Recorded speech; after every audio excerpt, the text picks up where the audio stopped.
Allez, bonjour à toutes et à tous, bienvenue sur cette nouvelle vidéo de la chaîne YouTube du Cercle avec Lambert toujours.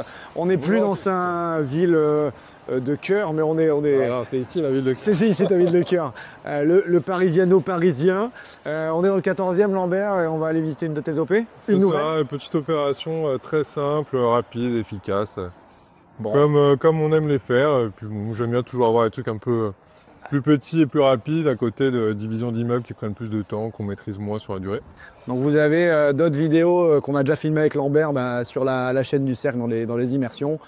Où il faisait des opérations de division d'immeubles à Longjumeau notamment. Entre autres, ouais. Et puis là, donc on est dans le 14e. Tu peux nous dire qu'est-ce que tu fais? Exactement. Alors, on est dans le 14e, plutôt bien situé, parce que bon, c'est vrai que c'est comme un peu partout dans Paris, c'est des quartiers qui sont relativement disparates. Une place très sympa ici. Mais voilà, et puis pour l'anecdote, en fait, moi j'habitais à 100 mètres à l'époque où je me suis positionné sur l'appartement. Ok. Donc c'était vraiment un secteur que je connaissais bien et que j'appréciais, etc. Et donc là, c'est très simple, c'est l'achat d'un appartement qui réunissait à l'époque deux lots de copropriété. D'accord. Qui était vide, à rénover. Donc j'achète l'appartement, je redivise physiquement les deux lots et je les vends indépendamment l'un de l'autre. Donc c'était deux lots de copropriété qui étaient réunis en un seul appartement, pas changé à l'EDD? Non. Voilà, j'allais y venir. C'est le top, ouais, pardon. C'est évidemment ce que j'ai vérifié suite à la visite pour bien voir s'il y avait besoin de repasser en AG pour modifier le RCP ou pas. C'était pas le cas, les deux lots étaient toujours là. Donc on y va. Quasiment rien à faire. On achète, on referme les cloisons qui doivent être... Ça va traverser pour voir un peu la personne de l'immeuble. Hop, parfait. Personne, on est bon. Donc on achète quand on fait ce type d'opération, on resépare comme sur les plans du règlement de copro et des plans de la copropriété à l'initiale, et puis on n'a plus qu'à revendre à la découpe. Quasiment. Pas besoin de faire passer de géomètre, etc. Du moment qu'on respecte ce qui était prévu initialement. Initialement. Ok, donc l'immeuble est là. C'est l'immeuble qui se trouve ici. Ouais, l'immeuble en pierre. Voilà, immeuble années 30 en pierre, bon état, tu vois les façades sont très propres. Bon, l'appartement donne pas sur rue, mais bon, toujours quand même plus facile de vendre un bien dans un immeuble qui a une belle façade, ouais, c'est sûr. Voilà, qui donne une bonne a priori. Donc il y a des commerces en bas, vous avez 5 niveaux au-dessus, peut-être un 6e même avec le toit terrasse, c'est peut-être en attique. Il y a un appartement en haut avec le toit terrasse, et il y a un truc qui est pas mal, c'est qu'il y a une antenne également sur le toit. Ce qui fait que l'antenne génère un revenu locatif pour l'immeuble, pour la copropriété, d'environ 18 000 € par an, qui est redistribué aux copropriétaires. 18 000, donc ce qui fait que ça réduit les charges globales des copropriétaires. En gros, sur un appart, tu as 2 à 3 mois de charges qui sont couverts par le loyer de l'antenne. Donc c'est plutôt un bon plus, tu vois. T'as le cancer, mais t'as une antenne.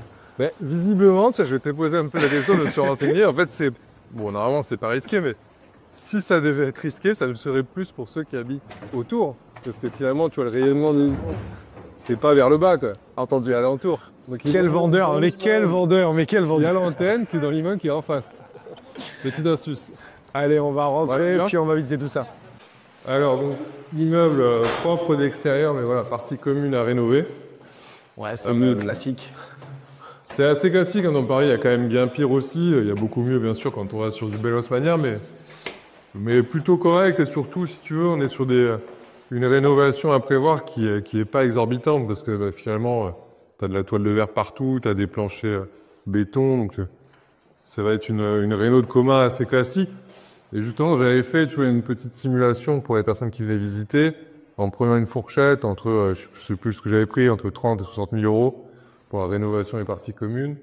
Ce que ça faisait, au niveau du loyer de chaque appartement, ce que ça pouvait représenter. Et finalement, elle était à 1 500 € par exemple.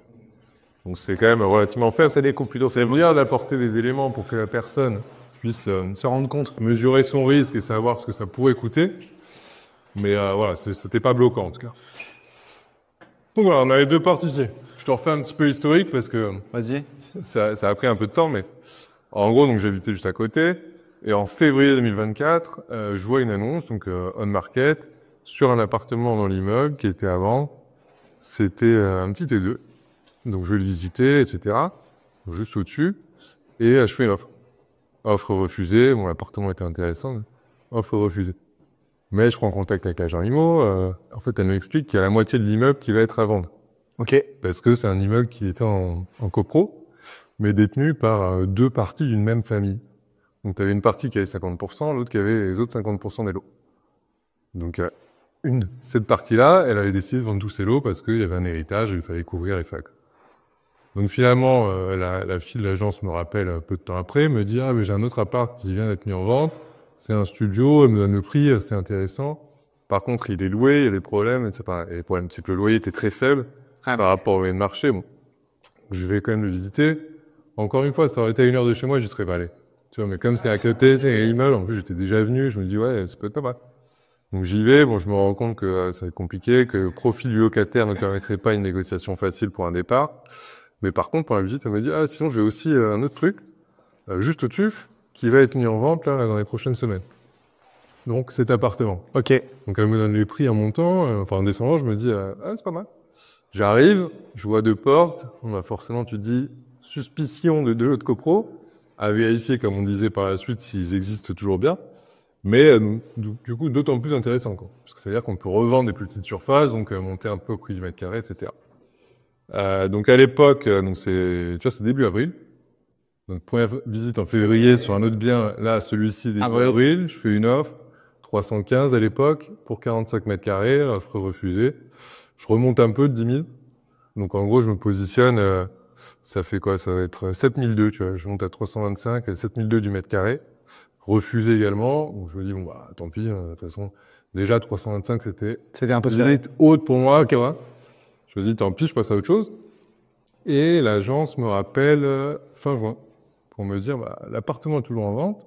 On a fait les diags parce qu'ils n'avaient pas été faits à l'époque. Il n'y a pas 45, mais il y a 51 mètres carrés. Ça change un peu. Je me dis, dommage que l'offre d'avance n'ait pas été acceptée, parce que ça aurait été quand même tout beau.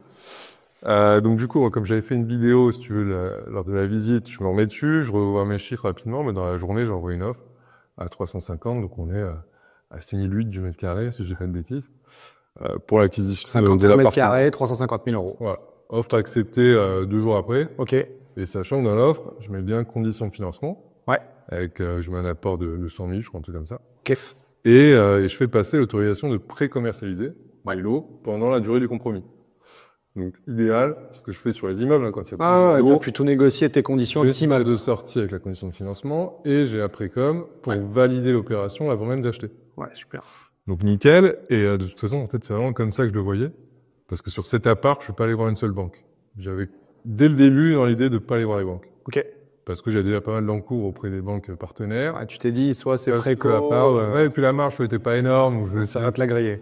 Ça va me la griller, et puis même, est-ce qu'ils m'ont accepté de financer un projet comme ça, machin. Je me dis, de toute façon, j'avais déjà fait des levées de fonds, je savais que ça marchait bien, que ça allait relativement vite, et que sur des deals bien ficelés, ça allait marcher. Donc en gros, je signe, donc en juin, début juillet, ma promesse de vente pour l'acquisition, avec une réitération au 5 décembre. Dès que je signe la promesse, je me mets en vente via une agence. Je pars en vacances, tu vois, tranquille. Je me disais, bon, bah, s'ils y arrivent, tant mieux. Je reviens fin août, il s'est rien passé, il y a eu 3 visites et encore, je sais même pas, enfin, pas terrible la relation. Alors que c'était une agence qui avait déjà vendu un bien. Et finalement, du coup, je reprends en direct fin août, début septembre. Et là, donc, on va aller voir. Donc, on visite. En fait, on a 2 apparts. On en a un, du coup, qui est résiduel, qui est 18 mètres carrés, un studio. D'accord. Et on va avoir un T2 de 33 mètres carrés. Ok.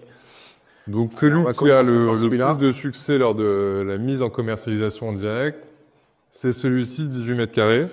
Donc, parce que petit prix, petite surface. Alors, ici, j'ai pas montré, mais là, on a les deux portes palières. Oui, bon, il y avait peu de doute. Hein, il y avait même encore les numéros sur les forces là-haut. En fait, celle-ci était condamnée. 11. Parce qu'ils en avaient fait un placard derrière, tu vois. D'accord. Donc, on rentre ici, dans ce lot-là. On a des placards de rangement. Voilà, tu as des WC indépendants derrière. Donc, tu vends en l'état, hein, toi? Je vends en l'état. Bah, celui-ci, il est réitéré demain, tu vois. Donc, une salle de bain, de baignoire. On a le WC juste derrière. Ok. Et puis, on a... Et une pièce principale qui se trouve là. Ok. Voilà, aujourd'hui, c'est pas très lumineux, mais on est quand même plein sud. Donc, tu vois, quand il fait un peu beau... Donc, on a du double vitrage ici. Quelques heures à la journée. Ouais, il n'y a pas de vis-à-vis et d'immeuble juste derrière, donc ça va quand même plutôt là. Ouais. C'est ça, bon, tu restes en premier étage, mais pour autant, c'est quand même lumineux. Donc, 18 mètres carrés, celui-là, il a été... Il est parti assez vite. Mais ce qu'il faut imaginer, c'est quand il y avait une ouverture, tu vois, qu'on a refermée, Ok. mais qui était la communication entre les deux lots de copropriété. Ouais. Et forcément, bah, ça c'est un peu l'inconvénient de la précom, c'est que quand tu fais visiter un appartement en l'état, etc., C'est pas encore fermé. c'est compliqué parce qu'il faut expliquer que ça sera fermé une fois qu'on sera sous promesse, une fois que je serai moi-même propriétaire. T'as expliqué tout ça? Bah t'es obligé, parce que les gens se posent des questions quand même. Qu'est-ce qu'il fait celui-là? Ok, mais le pire c'était pour l'autre appartement, parce que ça voulait dire que pour rentrer et faire visiter l'autre appartement, il fallait passer par celui-ci, tu vois. Donc ça n'avait pas forcément des très bonnes conditions. Donc c'est pour ça de toujours un petit peu la balance entre est-ce que je vais vite, mais forcément bah, je vais vendre un petit peu moins cher, ou est-ce que je prends plus de temps pour bah, soit déjà juste désolidariser les lots et les revendre en l'état, mais avec vraiment une enveloppe physique bien présente, ou même pousser plus loin, rénover, potentiellement et chercher plus de marge. Toujours cette balance-là. Bon, moi, j'ai choisi d'aller vite, comme souvent. Donc celui-ci, au bout d'environ 2 semaines de commercialisation, j'ai eu 2 offres qui se tenaient dans un mouchoir de poche. Ok. Donc j'en ai accepté une, 167 pour 18 mètres carrés. Un bon actuel. 167. Ouais. C'est pas mal en deux? Ouais, c'est pas mal. Ouais, c'est pas mal. Mais les deux, que j'étais à 167, 166, comme Ah oui, d'accord. ça joue à quasiment. Il y a des conditions de financement pour eux? Il y avait une condition de financement, mais le gars, bon profil, rassurant. Enfin, d'ailleurs, il a levé sa condition très vite. Ok. Et tu vois, on a signé. Enfin, moi, j'étais propriétaire le 4 décembre, et là, demain, 7 janvier, on réitère. D'accord. Donc, en gros, il y a un mois de portage sur celui-ci. Et le deuxième, ça a pris un peu plus de temps. Bon, on va aller le voir, si tu veux. Allez, on Tu va vas voir le comprendre deuxième pourquoi. lot. Donc le deuxième lot, on ne pouvait pas y accéder encore par cette porte-là. Donc oui, je comprends Voilà. que c'était Peut-être plus ça, c'est une porte compliqué. que j'ai ouverte Ok. au moment où j'étais au Propriétaire. Ouais. Bah ouais. Ah oui, du coup, on voit les... Oui, d'accord, je vois les... C'était un placard. Ouais, un placard ici. Donc celui-ci, bon, il est un peu plus sombre, d'autant plus qu'il n'y a pas de lumière à part. On n'a pas trop d'élec à part là. Ouais. Mais Donc bon, là, on a faut une imaginer qu'il y cuisine a tout à refaire. avec un cellier. Bon, dans les deux, globalement, il faut se dire qu'il y a tout à refaire, hormis les doubles vitrages que c'est installé. Voilà. Les fenêtres, on peut ne pas y toucher, mais par contre, si tu veux, sur celui-ci, il y a tout à faire, plus un réagencement à faire. D'accord. Alors que l'autre, c'était assez facile. T'imaginais, la salle de bain, tu la coupes en deux, tu fais un coin cuisine, un coin salle d'eau. Enfin, Ah bon, on va en C'était reparler possible. après, comme ça, tu me montreras l'agencement de chacun que tu as pris. Et celui-ci, il y a, bah, en fait, étant donné que c'était relié, là, t'as pas de salle d'eau, t'as pas de WC, enfin bon, t'avais les Donc en colonnes, gros, parce dans que un des t'avais- apparts, tu as la cuisine mais pas de salle de bain, et dans l'autre ça. appart, tu as la salle de bain mais pas la cuisine. C'est ça. Tu vois, là, t'as les colonnes et des centres pour mettre des WC, mais ils avaient été enlevés. Ok. Et t'as pas de salle de bain, donc il faut arriver, tu vois, à se projeter sur où est-ce qu'on peut la mettre. Bon, c'est un travail que j'ai mâché pour les hackers, mais Bah, c'est pas, voilà, c'est pas à la portée de tout le monde. Après, c'est quand même plus facile de se dire que ça y était un jour, donc on peut le remettre, quoi. On est d'accord. Plutôt À partir du moment où tu as les arrivées d'eau et les évacuations, c'est quand même plus simple. Et tu vois, ce qui gênait aussi beaucoup, c'était la vue sur la cour intérieure. Parce que bah, voilà, tu es sur un toit terrasse avec des... Ouais, les aérodromes, là, bon, c'est pas... C'est pas idéal. Donc ça, c'était le principal point bloquant pendant les visites. Donc ici, c'était une chambre, j'imagine, avant. Voilà, c'était une chambre qui fait un peu moins de 9 mètres carrés, tu vois, qui est quand même mal faite. Et là, tu as le séjour, donc qui est, pour le coup est relativement grand. Et c'est quand même le studio, c'est la même exposition, donc quand il y a un peu de soleil, c'est quand même assez lumineux. Ouais. Ça rend pas bien compte quand même. Donc juste derrière cette cloison, on a l'autre appartement. Et donc avant, parce que je ne l'ai pas montré, mais ici, en fait, il y avait la communication avec l'autre lot de l'appartement. Ok. Donc toi, tu as réouvert cette porte qui a été condamnée. Tu as fait des plans. Donc du coup, sur celui-là... En gros, il y a plusieurs étapes. C'est Ouais. sur les deux appartes, pour la précom, peut-être qu'on se met là. Ouais, il y aura un peu Mais plus de lumière. sur les deux appartes, dès que j'ai validé un peu l'acquisition, donc, Ouais. offre contre-signée, j'ai commencé à faire des plans 3D, à faire des chiffrages travaux aussi liés au plan 3D, pour pouvoir packager un peu le truc et que les hackers puissent se dire, ok, bon, on peut faire ça, déjà ça donne des idées. Ouais. Et le budget, c'est globalement cette enveloppe-là. Sachant qu'une question, tu serais allé quand même sur l'OP si tu n'avais pas vendu ou pas? Non. Non, d'accord, ok. Non, l'idée, c'était à minima d'en vendre un. Ok. Oui, à la limite, en Minimum. un, tu Voilà. pourrais le gérer. Mais je savais que mon risque, il était sur celui-ci. Ouais. Le studio, j'étais pas inquiet parce que... Ah, c'est une petite surface, on est à Paris, il y a toujours. Ouais, Ah, et puis même à rénover, tu vois, tu revends un truc clé en main sur un studio. Y a pas de ouais, souci. c'est clair. Là, le point qui était un peu bloquant, et je m'en doutais, c'était la vue Ok. et l'absence de luminosité, en tout cas la faible Ouais, luminosité. c'est moins lumineux comme appartement, c'est vrai. Voilà. Donc Mais ça- voilà, mon risque était là. Donc je voulais vraiment, sur celui-ci, tu as validé au moins l'intérêt par rapport au prix. Si j'avais vendu que le studio et pas celui-ci, j'aurais peut-être acheté quand même. Sauf si vraiment j'avais eu aucune touche, D'accord. même sur un prix que j'avais considéré comme agressif. Ok. Donc là, ça fait Ça a pas été le cas. un mois de commercialisation, non, 2 semaines pour l'autre. Pour le studio, oui. Sur celui-ci, plus long, tu vois. Je pense qu'un bon mois, ouais, voire un mois et demi. Donc j'ai trouvé un acquéreur, on a signé une promesse d'achat début novembre. Début novembre, donc toi, tu avais repris fin août, début septembre. Ouais, donc ça fait deux mois. Ouais, enfin après, tu vois. Pour le temps, oui, bien sûr. Faut accepter. Ça va vite, hein. Bon, c'est Paris, hein. Ouais, j'avais mis des prix qui étaient bons parce que tu vois, là, celui-ci, je le vends à 8000 du mètre en gros. 8 000 € du mètre. Ouais, d'accord. Donc bon, on sait que le marché a baissé, etc. Mais ça reste quand même intéressant. Donc globalement, de ce que tu disais, si toi, tu as acheté un peu moins de 7 000, tu as 3 000 € du mètre de marge sur un et puis 1 000 € du mètre sur l'autre, quoi. Ouais, bah après, on va revenir là-dessus. Ouais, on va pas revenir besoin sur beaucoup de chiffres, mais... Non, mais ça donne un peu des éléments et des ordres d'idées, quoi, voilà. Mais pour moi, tu vois, ce qu'il faut vraiment considérer sur cette opération, c'est que déjà, c'était hyper rassurant au moment d'acheter de savoir que les deux étaient sous promesse de revente, Carrément. ou promesse d'achat, même si sur les deux, j'avais des conditions de financement.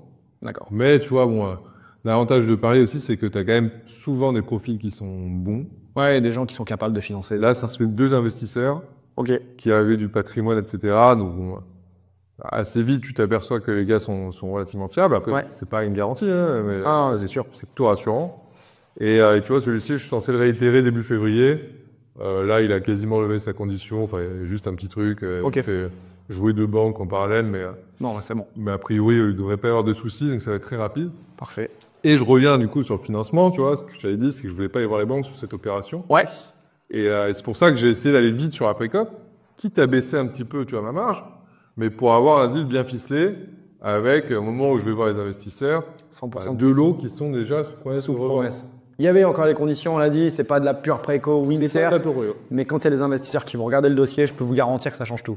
Bah, si tu veux, bien sûr que c'est pas, tu vois, tu les tiens pas comme s'il y avait pas de conditions. Ouais, mais Mais pour moi, ça veut dire deux choses. C'est déjà, il y a quand même Il y a de la- 4% chance pour que ça aille au bout. tu t'es pas planté au niveau des prix marchés. Voilà, c'est ça. C'est que déjà, tu as validé. Moi, c'est ce que je disais. Ouais. C'est-à-dire, si en gros, j'ai levé, tu vois, sur une période max de 6 mois, Oui. en disant l'objectif, c'est de 3 mois. C'est-à-dire 3 mois, c'est vraiment ce que je devrais faire si tout se passe bien, voire un petit peu moins. Parce que je me gardais 3 mois de plus, au cas où il y a une vente qui capote, pour le remettre en vente et revendre un des lots qui serait revenu. Mais déjà, c'est hyper rassurant de se dire, bah, si j'avais réussi à le vendre en 2 semaines pour l'un ou 1 mois et demi pour l'autre, bon, bah, grosso modo, il y a quand même des chances. rajoute le même délai, ça va. sur ces prix-là, etc. Donc, du coup, ça m'a permis de lever très rapidement. Tu vois, j'étais parti sur 300 000 de levée. Ouais. Finalement, j'ai levé 350 en refusant quelques personnes à la fin, Ouais. en moins de 24 heures. Oui. Via le cercle majoritairement et les deux investisseurs Que t'avais déjà eu, nous. moi, voilà. Ouais, on avait déjà fait des levées dans le cerf, donc le dossier il s'est passé très vite. Ouais, Et puis tu vois, la première que j'avais faite, c'est très bien passé. En 3 Ouais, mois, ça- elle a remboursé le capital, donc ça donne aussi de la crédibilité, etc. Ça fait plusieurs opérations. Là, donc, c'est pareil. pareil, hein, si vous vous lancez dans l'activité de marchand de biens, pensez pas que ça va peut-être être aussi facile de trouver des investisseurs. On trouve des investisseurs quand il y a des projets bien ficelés, mais quand même le track record, l'historique, le fait de connaître des gens, d'avoir déjà fait ce type d'opération-là, de levée de fonds, etc. Ça rassure tout le monde et puis ça permet de... Ouais, et puis tu vois, il n'y a pas de risque majeur sur cette Ouais. opération. On sait pas, tu vois, sur un immeuble, il faut changer toute la charpente, Ouais, d'accord. couverture. Bon, bah, tu sais jamais trop. Ouais, tu peux avoir des aléas, etc. Là, il y a peu ou pas d'aléas en fait. Ouais, donc voilà, donc du coup, tu vois, très rapide, je vais avoir normalement moins de 3 mois de portage sur cette Parce que tu as opération. acheté début décembre, tu vas revendre début février, donc déjà en décembre, janvier, 2 mois a priori, 2 mois et demi. Normalement 2 mois, ça va se tenir. Ok. Et du coup, bah, l'idée, c'est de rembourser les investisseurs de leur capital, du coup, dès la Déjà, il y a deuxième. investi sur la première. Enfin, tu vas sécuriser le capital sur la première Je vente. pense que je vais attendre, enfin, on va voir, à moins qu'il y ait des délais qui se rajoutent, mais je vais attendre de pouvoir faire un virement bien sûr. au capital de chacun et les intérêts dans la foulée après un mini bilan de l'opération quand on a SEP. Parce que ouais, c'était une levée en SEP, donc classique, on en a déjà parlé, société en participation, donc un partage de marge pour atteindre un niveau de rendement défini qui est pas mal pour ce genre de deal. On est sur 6% fixe, enfin quand je dis fixe, c'est un partage de marge, jamais. Ouais, bien sûr. Donc, c'est pas au prorata temporis. Donc là, moi, je suis sur 6 mois max, 6%, mais si c'est en 2 mois, c'est quand même 6%. Quoi. Donc en gros, les invests qui vont toucher 6% sur en 2 mois, il faut imaginer le rendement annualisé que ça pouvait provoquer, que ça donne. Donc ça donne un 36% annualisé. Alors ça voudrait dire qu'on a des deals qui arrivent tous les 2 et mois. enchaînés tous les 2 mois parfaitement. Mais globalement, c'est des investisseurs qui vont prendre une REM de 6% pour 2 mois de temps de portage sur une opération qui était relativement sécure. Donc c'est pour ça aussi que tu as levé vite, c'est-à-dire que c'était une rémunération attractive. Et quand je pense que c'était proportionné, tu vois. Je sais pas, enfin, je veux dire, c'est pas incroyable, c'est pas le deal de l'année où tu te dis, vas-y, si je mets 100 000, je repars avec un joli. Ouais, bien sûr. C'est pas énorme. Mais en même temps, par rapport au risque pris, c'est rien. Non, mais quand tu es investisseur, en fait, tu te dis, on est sur un actif parisien, déjà préco, avec un bon rendement. Bon, bah, ok, l'opérateur est. Bon, bah, écoute, ça devait convenir parce que. T'as eu trop de monde. Ok. Donc, tant mieux. Parfait. Et attends, je voulais te dire un truc, je sais plus ce que je dis, bon, c'est pas grave. Sur les plans, un peu, comment tu as imaginé, toi, l'aménagement, en fait, des lots? Alors, le studio, on va y revenir après, mais sur celui-ci, c'était un petit peu plus compliqué. Tu vois, j'ai bossé avec Rinov, là, tu sais, les artistes d'intérieur. Pour me donner des idées, même si moi je m'étais déjà fait mon idée. Ok. En gros, cette pièce, on n'y touchait pas. D'accord. Ça reste salon, salle à manger. Donc ce qui est pas mal, c'est que tu vois, quand tu mets les meubles, etc. sur un 3D, tu te rends compte que tout passe bien. Donc canapé, meuble télé, petite table ici. Ah, on les mettra les 3D que tu avais mis là pour donner un peu un. Et là, tu vois, c'était un peu plus compliqué parce que chambre peu lumineuse, mal foutue, pas très grande. Donc en fait, l'idée, et l'acquéreur normalement il reprend le plan, c'est d'abattre cette cloison. Parce qu'en fait, ça fait un angle à l'intérieur, un angle droit qui est inoptimisé possible. Ouais. Et de repartir sur une cloison en biais, tu vois, ici, là. Ok.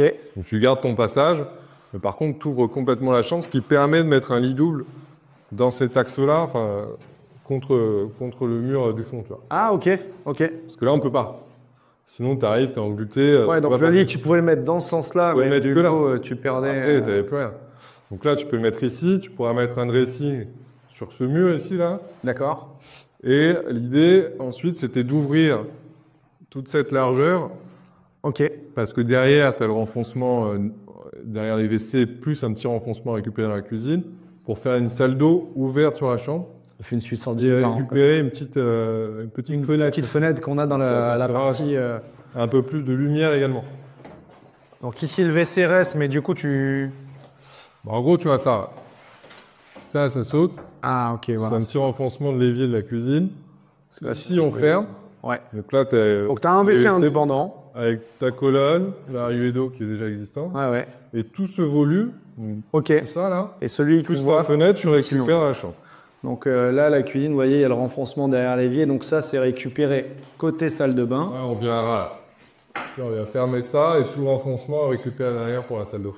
Ok, donc ça te donnera un accès à cette salle d'eau par la chambre. Donc on passe par la chambre, ce mur s'ouvre. Et ici, on a la partie douche avec le petit. Ça va pas être très grand, hein. Ça va être un bac à douche et un lavabo. Et ici, une cuisine. Mais du coup, on la met de l'autre côté, c'est ça?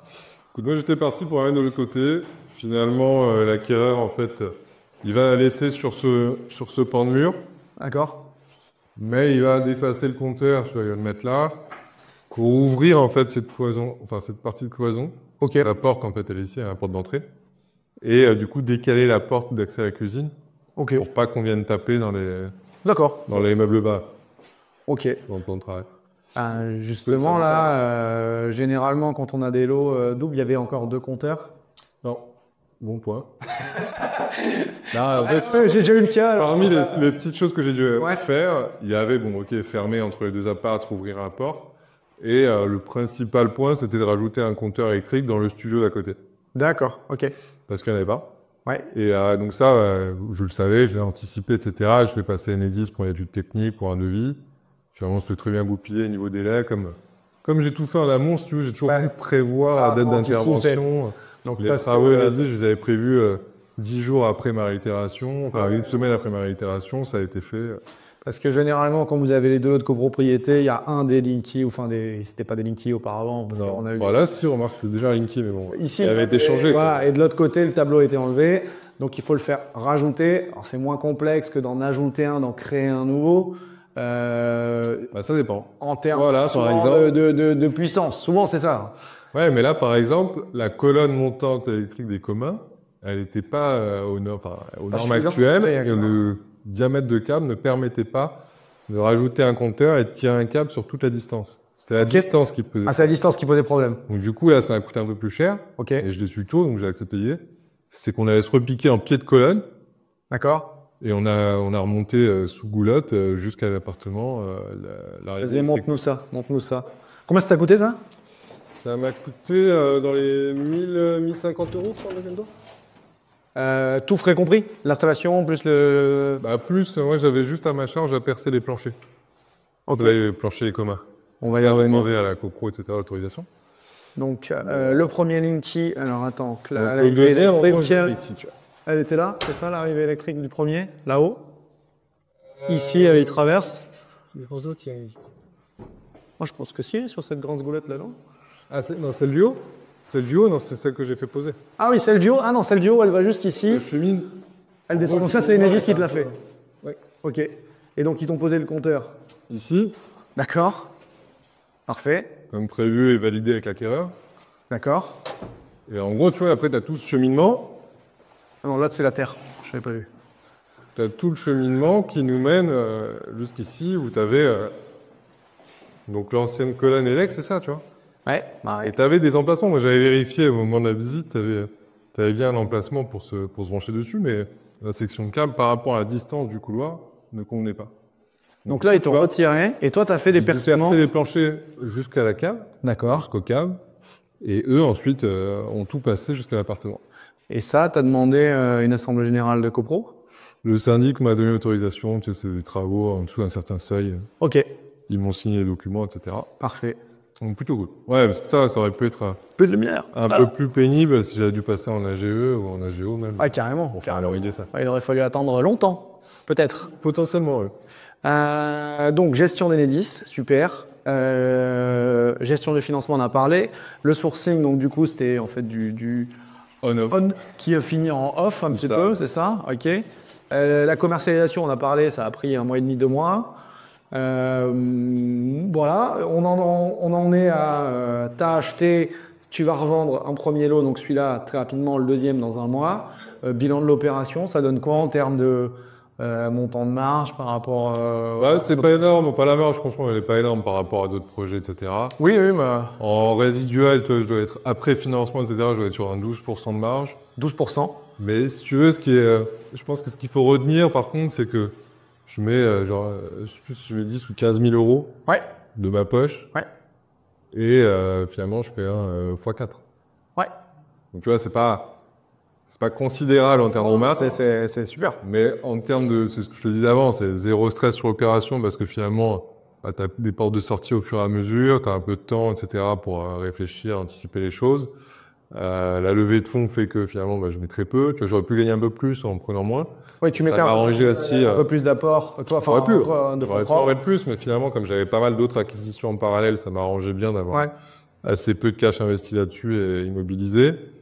Donc tu vois, très bien. Au final, t'en fais plusieurs comme ça par an. On est d'accord. Si tu en tournes plusieurs comme ça dans l'année, c'est vraiment super. Donc voilà, une opération de plus pour Lambert. On a tout vu. Une opération qui va faire très rapide. Des fois, on en parle des opérations de marchand, ça peut être long. Oui, ça peut être long, mais ça peut être aussi assez rapide. 2 mois, c'est plutôt très court. De la préco, de la levée de fonds, gestion d'Enedis, gestion de la problématique en copropriété, etc. Vous voyez l'importance de bien préparer vos opérations. C'est la clé. Si tu la prépares pas et que tu achètes le bien avec un financement bancaire, que tu dois ensuite gérer Enedis, etc., bah, toute sa marge, il s'agrille, à mon avis, en grande partie. Bah, ouais, avec un financement bancaire, c'est sûr. Et là, la préco et la rapidité dans l'exécution, c'est ça qui fait la différence. Alors, bah, après, de toute façon, on ira voir un autre projet bientôt, Ouais. un petit peu plus conséquent. Parce que là, bon, en vrai, c'est sympa, tu vois, c'est bien. Mais c'est vrai que pour un marchand, c'est pas non plus hyper excitant parce que finalement... J'ai senti que ça lui plaisait pas trop, c'était trop facile pour lui, il n'y a pas d'emmerde. Je sais plus, tu comprends ce que je veux dire. Ah, je vois ce que tu veux dire, je vois ce que tu veux dire. Mais tant mieux, c'est bien quand ça se passe comme ça. C'est parce très que, bien, mais attends, mais... finalement, quand on se pas du tout. que 10-12%. C'est vrai que tu vois, à présenter, à expliquer, bon, bah ouais. Donc ça fait quoi, 40 000 de marge, 30 000 de marge? 45 à peu près. 45 000 de marge. Injuste, hein, parce qu'il se plaint, le coco, mais Ah, mais je me plains. Je ne me gagne pas. après, il a l'habitude, voilà, il faut qu'il séché. L'habitude de l'envers, il faut qu'il séché demain. C'est vrai que, encore une fois, tu vois, ça s'est presque passé trop facilement. Facile. Chaque truc, c'est voilà. Pas d'embrouille. Ce qui est quand même, sur le moment, pénible, mais à la fois satisfaisant, c'est de gérer quelques problèmes, de résoudre quelques problèmes, etc. Il trouve que c'est trop facile. Il mérite pas sa marge, mais si vous voulez Du tout ce que j'ai dit. la récupérer, vous l'appelez, non, mais oui, c'est bien. Ah, mais bon, tiens, comme je disais au début, c'est très bien d'avoir les deux. Tu vois, des trucs un peu plus longs, Des opérations plus longues, plus potentiellement plus un problème aussi, etc., où tu ne sais pas identifier vraiment la date de sortie finale. Hein, je parle pas de, Tout à fait. de tes premiers lots, parce que quand tu as 10 lots à vendre, ta marge, tu vends vas pas, prendre sur tu laisses. 9 et 10. Quoi. Ouais, c'est ça. Mais quand est-ce qu'ils sortent, avec des ventes qui cassent, etc., c'est très difficile à prévoir.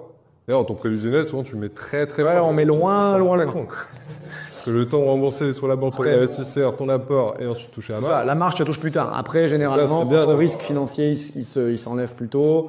Et puis, Je parle de la retombée financière, tu vois. bien sûr, l'encaissement du cash dans le compte. Mais effectivement, en fait, tu as des OP plus courtes, des OP plus longues, des OP avec, entre guillemets, plus de risques.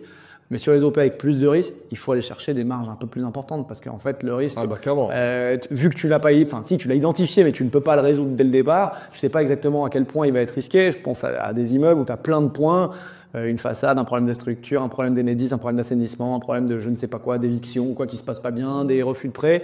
Ça fait plein de choses qui peuvent être risquées pour l'opération, versus une opération comme ça où il n'y a pas de risque. Donc c'est sur une opération où il n'y a pas de risque, hein, entre guillemets, toujours pareil. On peut se permettre d'aller sur des marges un peu plus faibles, Ah bah, avec jamais. probabilité, mais tu n'iras pas. Parce que là, tu vois, le plan initial, c'était en plan initial, c'était 15%. Ouais, Ah, et peut-être 18 dans mes prévisions les plus hautes. dans les rêves les plus fous. Mais bon, je savais que l'autre serait compliqué à vendre, donc je m'étais dit Ouais. plutôt 15 Ouais, en bien sûr. cible. Je tombe un peu en dessous, mais parce que j'ai aussi levé plus. Ouais. Donc tu vois, globalement, je suis dans mon objectif, mais jamais je vais sur un immeuble de 10 lots avec 15% de marge initiale. Ouais, non, mais Jamais. on est d'accord. On est Mais là, d'accord, mais je c'est- voulais le préciser. C'est à côté de chez moi, je mets 5 minutes pour venir, tout va bien. Parce que là, il a pu gérer sa commercialisation lui-même pour cette raison-là. Si on est très loin, c'est compliqué. Bien sûr. Il n'y a pas de travaux. Donc, on a enlevé en fait tous les gros aléas, je dirais. Et notamment le fait d'avoir après commercialisé, ça permet de confirmer le marché. Donc ouais, donc je te disais, sur le T2, par contre, en plus des plans 3D et de vitraux, ce que j'ai fait faire, c'est que j'ai refait passer mon diagnostiqueur, parce que le DPE de base était en F sur l'appart. Ok. Et donc du coup, j'ai fait un DPE projeté où on a fait des simulations de petits travaux qu'on pouvait faire. D'accord. Dans le wiki de travail, la note de D, le DPE D. Et maintenant, voilà, accepté. Mais en plus, depuis janvier 2025, donc les interdictions de location, alors je crois que ça a été encore remodifié, j'ai pas tout suivi, mais Le G, de toute façon, maintenant, est interdit. là. des locations, mais je pense qu'il Je crois qu'on est toujours sur le même échéancier pour l'instant, parce qu'il y avait la loi de finances qui devait casser, des HCC. Ouais. Mais pour l'instant, c'est ça, donc 2028-2032. Mais donc voilà, donc on a travaillé là-dessus. Ouais. Et du coup, on a identifié que finalement, il n'y avait que le mur du fond, donc qui est assez grand, hein, mais à isoler. le mur Le mur qui fait finalement Ok, d'accord. le salon et la chambre. et la chambre. Qui est en fait non mitoyen parce que derrière, il y a un petit immeuble, mais où finalement, il n'y a que le rez-de-chaussée. Tu vois, D'accord. à cet endroit-là.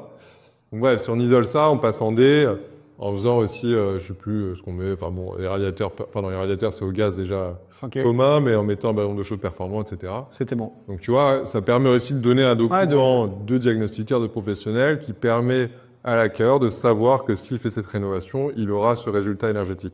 Ok. Donc ça fait partie du package. Ah oui, mais tu as renforcé en fait ton dossier pour tes acquéreurs avec ouais, parce que les pour moi, c'est la vraie plus-value les qu'on a, 3D, les devis, les DPO projetés. C'est pas juste j'achète, j'ai fermé un mur et je revends. Il y a tout un tas de choses à préparer. Bah, c'est une sorte d'accompagnement à l'achat. C'est ça.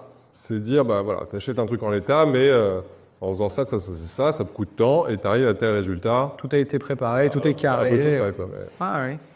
Bah c'est très bien. Voilà, donc écoute, normalement, là, tout devrait se dérouler jusqu'à la fin sans trop d'encombre. Enfin, en tout cas, je l'espère. Tes investisseurs seront contents, toi aussi, puis t'enchaînes sur d'autres opérations. Et on au cours, là, on ira en voir. On ira voir ces Allez, je ferai opérations. voir. Bon, bah très bien. Mais voilà, une opération parisienne de plus. Bon, ceux qui pensent qu'on ne peut pas faire d'opération à Paris. Si, on peut faire des opérations aussi à Paris, dans toutes les grandes villes, mais aussi dans les petits patelins, on en a vu plein. Ça dépend un peu de la typologie, de ce que vous choisissez, de ce que vous achetez. Ça ne sera pas la même chose, c'est certain. Mais là, vous voyez, des marges tout à fait sympas sur une petite surface et un T2, des lots de copropriété à diviser, ça marche très bien. Bravo Lambert encore une fois. Et puis, mettez-lui de la force Dites-nous si vous voulez aller voir ces autres opérations ou si vous en avez marre de le voir. Il est trop souvent sur les vidéos. Mais je pense qu'on ira quand même le voir. Abonnez-vous à la chaîne YouTube du Cercle. Il y a près de 60% des gens qui regardent la chaîne et qui ne s'abonnent pas. C'est abusé. J'espère que tu es abonné. Bien sûr. Activez la cloche, vous partagez ces vidéos, des commentaires, des likes, etc. Et à très bientôt pour de prochaines vidéos. Salut. Allez, merci bye bye. à toi. Salut.